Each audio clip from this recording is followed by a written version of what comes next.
The Last Lodge Minutes. Part 1. The Arrival and the Invitation. I had never been the kind of journalist who chased ghost stories. My work was usually about facts, corporate fraud, corrupt politicians, the kind of monsters you could find in court records.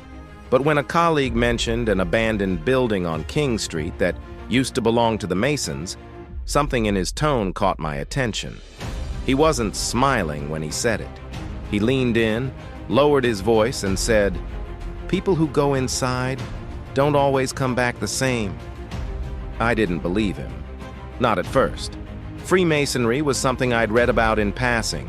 Fraternal orders, ceremonial aprons, secret handshakes. I knew they'd been around for centuries, and I knew some of history's most famous figures.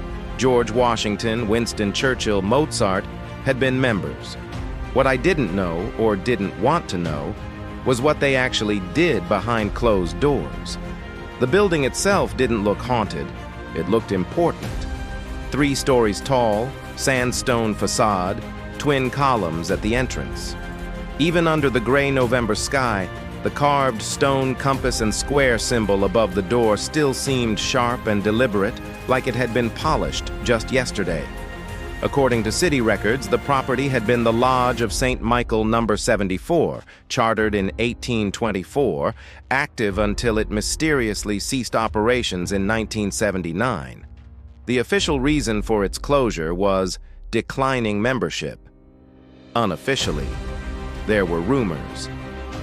A young man had disappeared in the late 70s, last seen entering the lodge for a private event.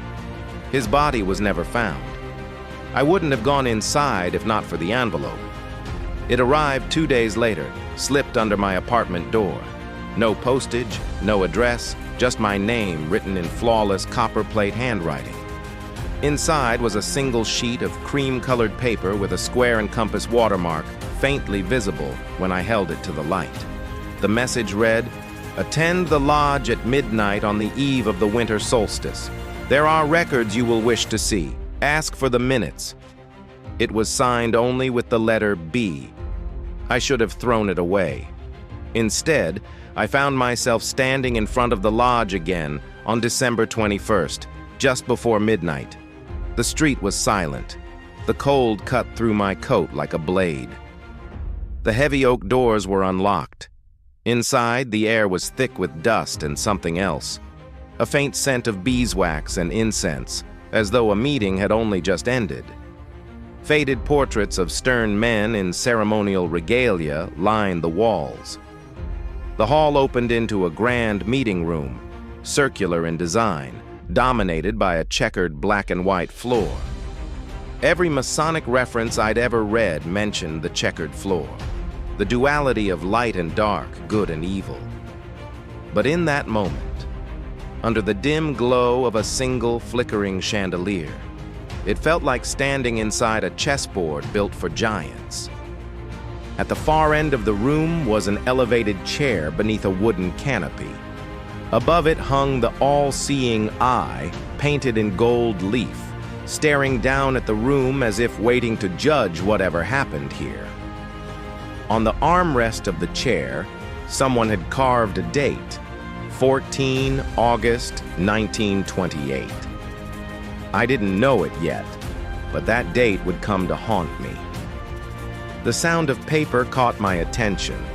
There was a smaller door to the right of the chair, ajar just enough to show the flicker of candlelight beyond. I pushed it open and found a narrow staircase spiraling down into darkness. The basement smelled of damp stone and burnt wax. A single table sat in the center, covered in handwritten ledgers bound in leather, their pages yellowed with age.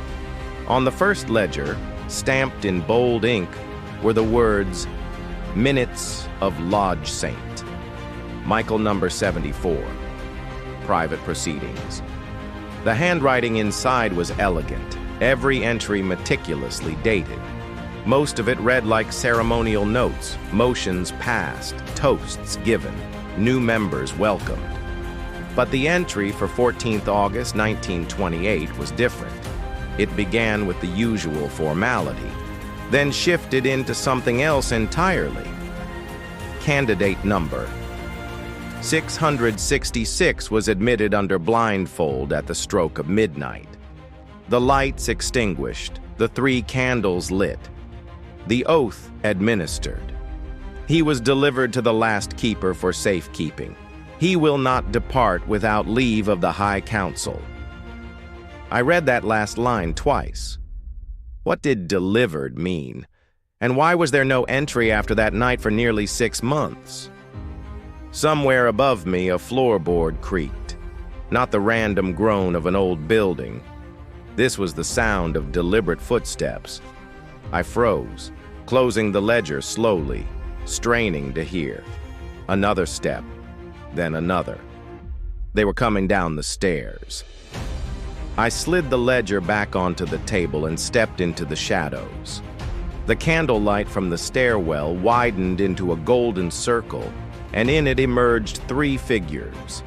They wore long black robes and metal masks shaped like human faces, each mask engraved with the all-seeing eye. They carried unlit candles in one hand, and in the other, leather-bound volumes identical to the one I'd been reading. They spoke in low tones, the words soft but rhythmic. Latin. I caught fragments. Ordo, lux, silentium. One of them stepped closer to the table, resting his gloved hand on the ledger I had just touched. Slowly, his mask turned toward my hiding place.